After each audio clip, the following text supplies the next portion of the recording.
السلام عليكم ورحمة الله وبركاته. قبل ما نبدأ الفيديو صلى على النبي واذكروا الله ألا بذكر الله تطمئن القلوب. ونبدأ الفيديو إن الفيديو يبقى لازم حد يغير لك حياتك.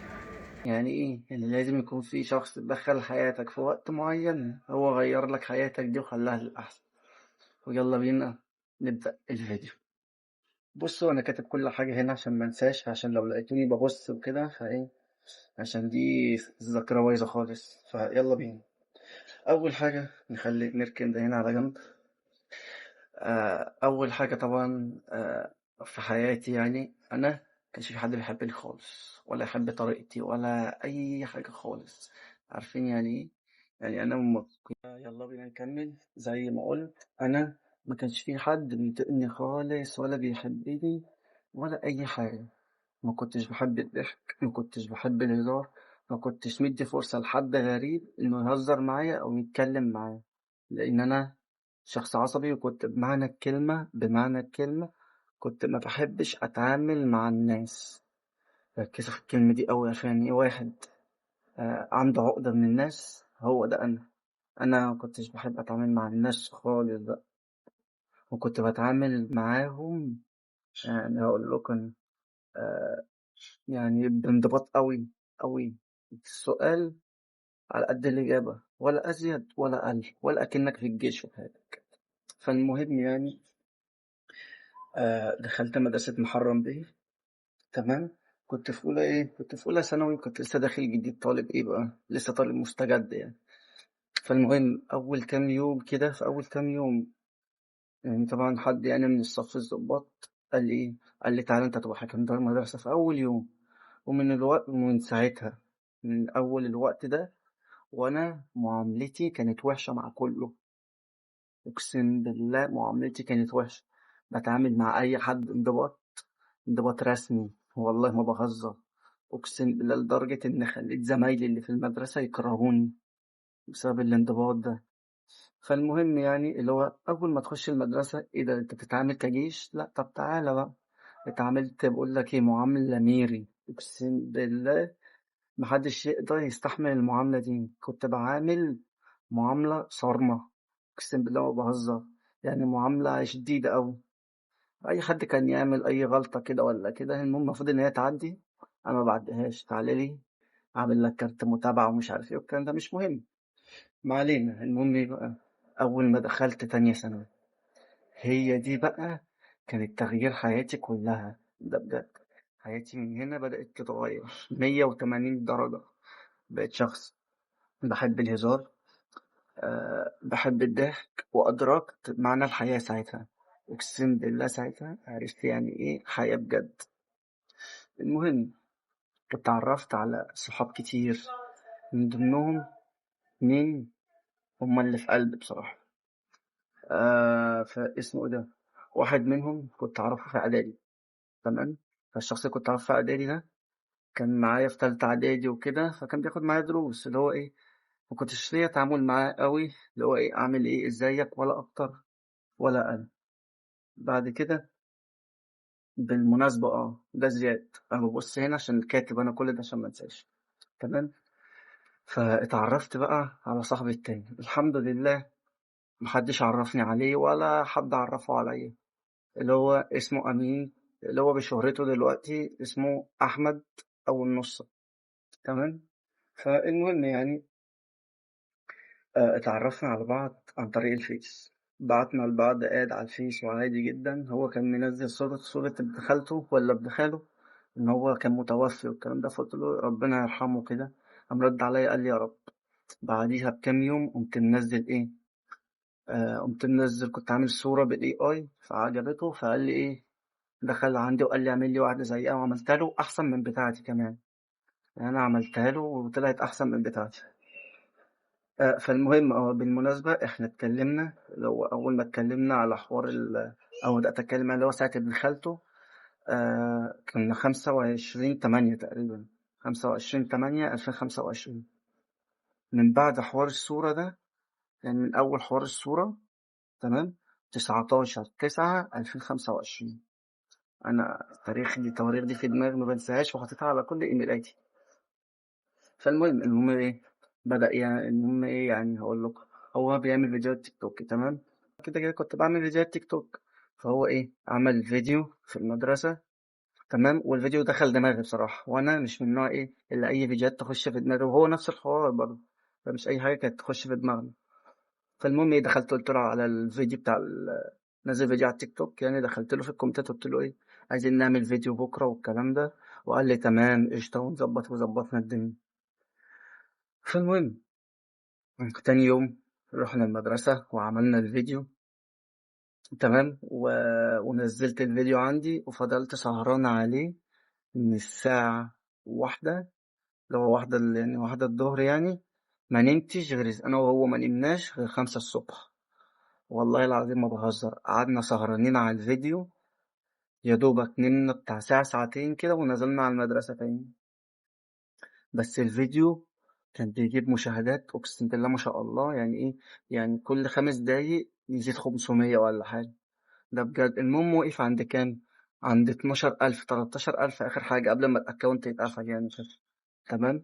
بقينا أصحاب وبنعمل فيديوهات كتير كتير أوي على التيك توك تمام. على صفحتي القديمة كنت منزل 600 فيديو أو 500 فيديو تقريبا، أنا وهو بس. يعني الفيديوهات إحنا ظاهرين فيها عندنا 400 فيديو. يعني هو ال400 فيديو دول أنا وهو ظاهرين فيه، وال200 التانيين ولا ال100 التانيين أنا بس لوحدي. إحنا كده كده كنا معروفين، وشاشنا كانت معروفة ساعتها تمام. يعني كنا متشافين يعني، بس ما عندناش متابعين فاهمني. بس فيديوهاتنا بتظهر بشكل كبير يعني للناس ساعتها. فالمهم بس الحمد لله مستمرين يعني رغم الصعوبات والضغوطات. أقسم بالله كذا حد يشهد على الحوار ده، اللي احنا بنحب طبعا محتوى التيك توك كده، ونفسنا طبعا نوصل لحاجة كبيرة فيه إن شاء الله. يعني ربنا يرزقنا، مفيش حاجة هتيجي من أول سنة من أول شهرين الكلام ده. ف... وما زلنا مستمرين يعني. فالمهم أكونت التيك توك ال... أكونت التيك توك بتاعي اتقفل تمام. فبعد ما اتقفل، أنا قبليها كنت عايز أعمل أكونت تاني. سبحان الله، هي جت من عند ربنا، الأكونت اتقفل. فالمهم إيه، ما كنتش عايز أعمل واحد تاني. المهم قعد يقول لي إيه، أنت ما أنت مش بتفكر في حلمك، أنت مش عارف إيه. وقعد طبعا يرزعني كلام فاهمني. وطبعا إيه، عملت أكونت جديد، وأقسم بالله أقسم بالله كان فتحة خير عليا. أقسم بالله الأكونت بسم الله ما شاء الله، بسم الله ما شاء الله. أول ما عملته بدأ يجيب فيوز يعني جامدة جدا. أقسم بالله ما بهزر. الحمد لله يعني. ما كنتش عايز أعمل أكونت تاني ليه بقى، هقول له. لأن أنا الأكونت القديم اللي اتقفل ده اسمه ده كان بقاله معايا 8 سنين. فأكونت معاك 8 سنين ويتقفل يعني. لا الأكونت ده أنا كنت بحبه بشكل كبير والله. يعني يعني رغم العبط اللي كان بيحصل في الأكونت ده، أنا كنت بحبه. كنت متعلق بالأكونت ده بشكل كبير أوي. الحمد لله يعني على كل حال. لما عملت أكونت عملت 2 و3. 2 بنزل عليهم أغاني، وواحد للقرآن. طبعا ما ينفعش ننزل قرآن على بتاع الأغاني وكله يخش في بعضه عشان حرام وكده. فعملت محتوى جديد للقرآن تمام. والحمد لله على الاستمرارية تمام. وطبعا ربنا رزقنا بأصحاب تانية برضو. فعندك السيد أخو أمين، ومعاذ، ومحمد يوسف، وكريم، وعبد العزيز. والله في ناس تانية يعني، بس والله بجد يعني الناس دي في قلبي بجد فاهمني. بتكلم على أصحاب المدرسة يعني. والمهم يعني احنا ربنا يخلينا، احنا أحسن صحاب في الدنيا تمام. وكده يعني. والمهم في حاجة نسيت أقولها. احنا بالمناسبة يعني أنا وأمين ده كل يوم أو كل يومين بنتعارك. فالعراك ده مش بيقلل من علاقتنا، لأ، ده بيزيد وبيخلينا نعرف علاقتنا يعني إيه، بنفهم بعض أكتر. أقسم بالله. وسيبك من كده، إحنا وصلنا لدرجة إن إحنا عارفين بعض في فترة قصيرة، بس أخدنا من طبع بعض في الحاجات الحلوة. يعني مثلا إيه، أنا مثلا بقيت بعمل حركات فيه، هو نفس الحوار. من قيمة كام يوم تقريبا، ولا بقى من قيمة كام يوم، 3 أيام تقريبا، داخل أبعت له وهو داخل يبعت لي. بعت لي نفس الكلام بالظبط. يعني هسيب لكم سكرين، والله لو عارف هسيب لكم سكرين، هسيب لكم سكرين. يعني كتبنا نفس الكلام بالظبط. أقسم بالله بالضبط. الحمد لله إحنا سالكين لبعض، تمام. وأحلى حاجة فينا إيه بقى، إن إحنا أي حد بيعمل حاجة غلط ما بيستناش إن هو تعدّي، لأ، في يوميها قبل أمّا ننام كده، اللي هو إيه، أنت عملت 1، 2، 3 ما كانش ينفع تتعمل، والصح بتاع 1، 2، 3. مقتنع، مش مقتنع، أنت كده غلطان. يعني حتى لو أنت غلطان أنت مش مقتنع أو مقتنع، فأنت كده غلطان. فمش مقتنع دي حاجة بتاعتك أنت، بس أنت كده غلطان، فاهمني؟ وفي حاجة هاقول لكم، في حاجة برضه يعني هاقول لكم عليها قبل ما الفيديو يخلص يعني. آآ اللي ماسك أكونتاتي بتاعة السوشيال ميديا، والله ما باهزر بجد، هو أمين ده النُصّة. ليه؟ هاقول لكم، هو مع صفحات التيك توكات بتاعتي، والله كانت معاه، ولو عايزها يعني تقريبًا اتمسحوا من عنده، ولو عايزها يعني أدّيهم له تاني.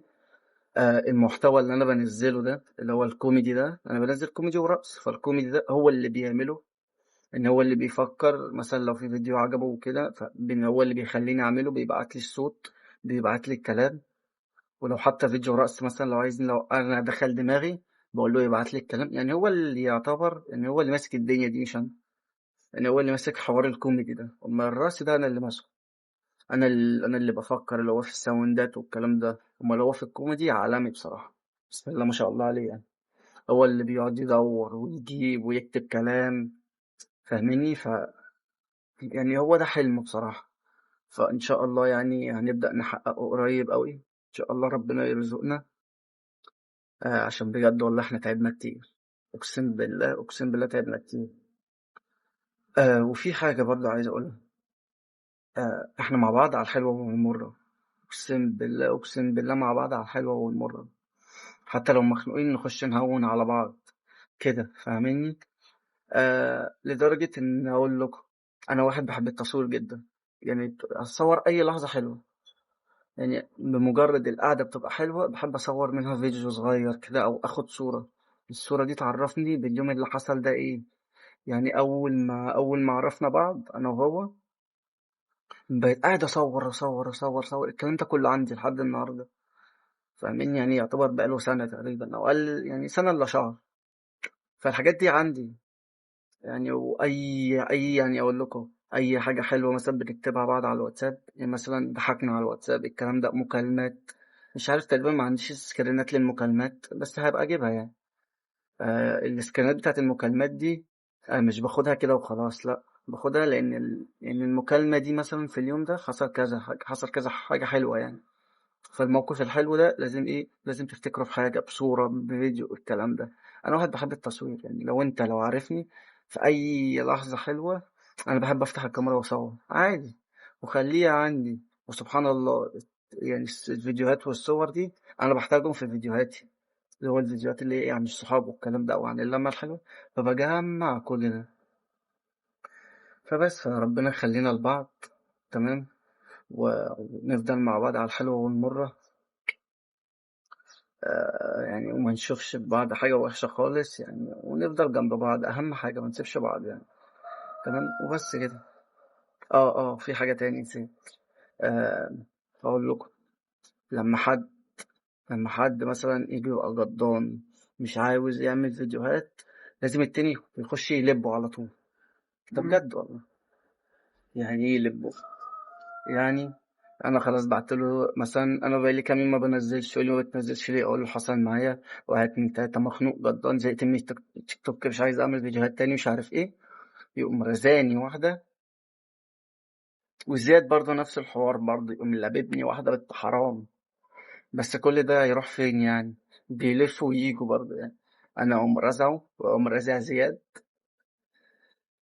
وفي حاجة نسيت أقولها بس، لمّا اتعرّفت على أمين وزياد والكلام ده والسيد أخو أمين، قالوا لي بصراحة قبل ما نعرفك ما كناش بنطيقك، كنت شخصية وحشة يعني خرا بضاعة.